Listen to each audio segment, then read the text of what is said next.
C'est un événement planétaire, 4 milliards de téléspectateurs à travers le monde pour les obsèques de la reine Elisabeth II qui a donc rejoint sa dernière demeure. Les obsèques dans l'intimité familiale, ce sera dans quelques instants à Windsor. Je vous le disais, le corps vient d'être descendu dans le caveau royal. Plusieurs questions ce soir. Quel roi sera Charles III? Va-t-il sortir de la neutralité politique de sa mère sur le plan à la fois intérieur mais aussi à l'échelle internationale? On en parle avec Dominique Grieve. Bonsoir, merci d'être avec nous en direct de Londres. Vous avez été député britannique du Parti conservateur, ministre de la Justice sous le gouvernement de James Cameron. C'était en 2010-2014. Avec nous également notre éditorialiste Slimane Zeguidour. Bonsoir Slimane. Bonsoir. On verra avec vous le volet international et les dossiers qui attendent Charles III. Dominique Grieve, comment avez-vous vécu cette journée de deuil, ces funérailles de la reine Elisabeth II? Je les ai passées avec ma famille. Nous avons une maison dans l'ouest de Londres. Et puis nous sommes partis pour nous caler sur la A4, c'est la grande artère qui relie à Londres à Windsor.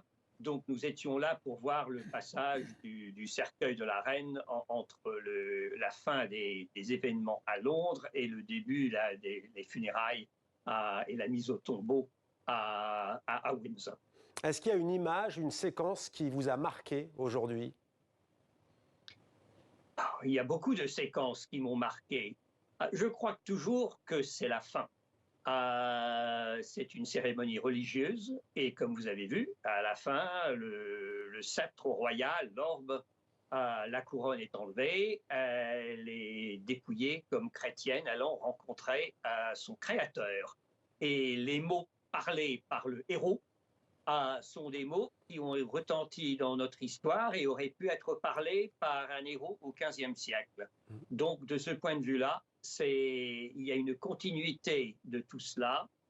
L'autre impression, c'était le nombre de personnes qui sont sorties. D'abord, bien sûr, dans Londres pour les grandes cérémonies, mais vraiment entre Londres et Windsor, la route était absolument alignée avec des gens. Des centaines de milliers de personnes étaient sorties de chez eux s'ils avaient l'occasion de pouvoir participer. Juste un mot sur l'hymne national, on en parlait en première partie après les 2 minutes de silence.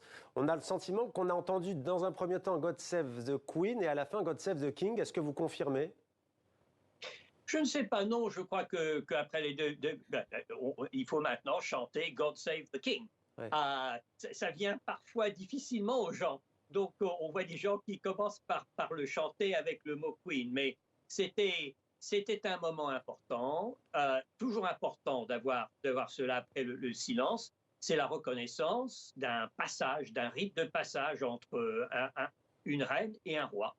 Alors justement, avant de parler du nouveau roi Charles III, en quelques mots, comment est-ce que vous qualifieriez le long règne d'Elisabeth II? Je le disais il y a quelques minutes, un journal britannique avait titré à l'époque « Et si c'était un flop ?» On connaît la suite. Comment décririez-vous ce règne de plus de 70 ans? Ça a été un remarquable succès. Et la raison, c'est qu'elle a compris très très bien son rôle constitutionnel, qu'elle était imprégnée d'une humanité envers les peuples du monde, bien en dehors de son rôle constitutionnel de reine d'Angleterre, et qu'elle a fait son rôle impeccablement pendant 70 ans. Donc, à la fin, elle était reconnue non seulement dans notre pays, même par des gens qui voudraient une république, mais aussi partout dans le monde où elle avait visité, où son influence avait été ressentie. Alors, on le répète, bien entendu, c'est Liz Truss, c'est la chef du gouvernement britannique qui va mener la politique, à la fois sur le plan intérieur, mais aussi les affaires du pays à l'étranger. Mais tout de même, on a un pays en crise, l'inflation, le Brexit, la baisse de la livre, les velléités d'indépendance aussi dans le Commonwealth. Est-ce qu'il va être à la hauteur, ce nouveau roi, selon vous, pour maintenir l'unité? Je suis sûr que le nouveau roi va être à la hauteur de ses problèmes. C'est une autre question si les politiques vont être à la hauteur de ces problèmes. Mais il y a entre la première ministre et le roi un lien très, très important. Il y a une visite une fois par semaine pour faire le rapport de ce qui s'est passé. Et si le roi réussit, comme la reine a réussi, à avoir une influence sur la première ministre et la façon dont le gouvernement se présente et le fait d'une façon qui respecte nos normes politiques, le rôle du Parlement et ce qu'on on appellerait en Angleterre ethics, la façon dont se conduire, il fera très bien son travail, particulièrement si elle l'écoute. Ouais, vous nous dites, pardonnez-moi Dominique Grive, que la reine Elisabeth II, elle a influencé certains gouvernements? Je suis certain, vu ce que ses premiers ministres ont dit des rapports qu'ils avaient avec elle, ils n'ont jamais donné des détails, qu'elle avait une influence. Maintenant, ce n'est pas une influence, je crois, sur la politique à poursuivre, mais c'est peut-être plutôt une légère influence sur la façon dont la politique est conduite. Ouais, mais vous êtes, vous êtes conservateur. Pardonnez-moi de vous couper, le temps file, vous êtes de droite, conservateur. Est-ce que vous n'avez pas peur que ce soit un roi de gauche? Il y a déjà eu des précédents. Le Guardian avait raconté qu'il avait essayé, il y a quelques années, d'influer justement sur la politique. Margaret Thatcher, dit non aussi, l'avait quelque peu recadré en disant « c'est moi qui gouverne, sir ». Est-ce que vous n'avez pas peur d'un roi à gauche? Il avait fondé une association en 1976, par exemple, pour la réinsertion des jeunes déscolarisés, pour les aider à monter leur entreprise. C'est une très bonne idée. D'ailleurs, non seulement c'était une très bonne idée, mais c'est une idée qui était soutenue par tous les partis. Donc, il n'a jamais fait la politique des partis. En tant que prince de Galles, il s'est intéressé à de nombreux sujets. Il avait le droit de le faire. Il sera, je suis sûr, un roi constitutionnel, respectera les normes de notre Constitution parfaitement. Il est très chaleureux, il est très approchable et, à mon avis, il fera très bien son travail. Donc, je ne m'inquiète pas du tout à ce sujet. Et un roi de gauche, un roi de droite, franchement, ça n'existe pas. Alors, il est le roi. On va maintenant voir le volet international avec Slimane Zeghidour. Alors, on se souvient que la reine, lors de la COP26, s'était agacée contre ceux qui parlent et ne font rien. On sait que le roi, lui, est un écologiste avant l'heure. À l'époque, ça paraissait d'ailleurs ringard. Outre l'écologie, Slimane, sur la scène mondiale, est-ce qu'on sait si le roi a certaines régions, certains tropismes? Écoutez, moi, je l'ai rencontré personnellement au tournant de l'an 2000 en Arabie Saoudite, au festival de Janadria, où il était venu donner une conférence sur l'architecture islamique.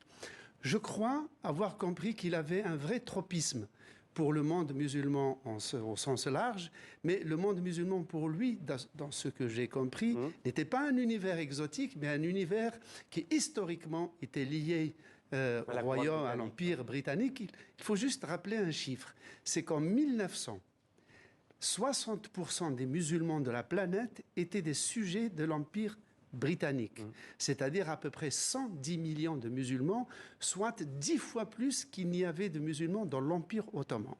Donc tout cela crée évidemment des liens entre l'Angleterre et le monde musulman. Je sais aussi que le roi Charles III, maintenant, a étudié l'arabe et il était profondément intéressé par l'ancien domaine, disons, colonial britannique. Et il avait un intérêt académique, philosophique, par exemple, sur le plan des idées politiques. On sait que des livres l'ont rapporté qu'il s'était vivement opposé à la guerre du Golfe, à l'invasion de l'Irak en 2003, qu'il avait fait savoir à Tony Blair, qui lui était particulièrement partant, mais il n'a pas eu d'influence sur lui, car le roi ou la reine d'Angleterre règne, mais ne gouverne pas. Sur le plan aussi de ce qu'on a appelé le clash des civilisations. Lorsque le livre du géopoliticien américain Samuel Huntington est sorti en 1993, intitulé « Le clash des civilisations », sous-entendu entre l'islam et l'Occident, le prince Charles a pris la parole publiquement à Oxford pour dire que ce n'était pas le cas, que les trois religions monothéistes constituaient des branches d'un seul arbre et qu'elles ne peuvent se comprendre que les unes par rapport aux autres et non pas les unes contre les autres. Alors Dominique Grimm, justement, pour rebondir sur ce que dit Slimane ici en plateau, le roi Charles III, selon vous, il va endosser cet habit d'homme de paix dans le monde, dans ce monde tourmenté avec cette guerre en Ukraine notamment? Il faut faire attention. Il s'est intéressé à ces sujets quand il était prince de Galles. Il a expliqué très très clairement que maintenant qu'il est roi, il est beaucoup plus contraint par son rôle constitutionnel. Donc, je ne crois pas que nous allons le voir pouvoir se présenter de la même façon du tout. Maintenant, je suis un trustee. du centre à Oxford d'études islamiques, dont il était en Prince de Galles le patron. Je sais très bien comment il est respecté dans le monde musulman et comment il s'intéresse à ces sujets d'entente et de compréhension entre les grandes foi. Mais on connaît l'intérêt, c'est clair. Il est roi, il va suivre, il ne va pas pouvoir manœuvrer tout à fait de la même façon. Mais il est évident que c'est un sujet qui l'intéresse, ça c'est certain. Merci beaucoup Dominique Grive d'avoir été avec nous en ce jour donc particulier pour le Royaume-Uni et pour vous personnellement. Merci Slimane pour cet éclairage également.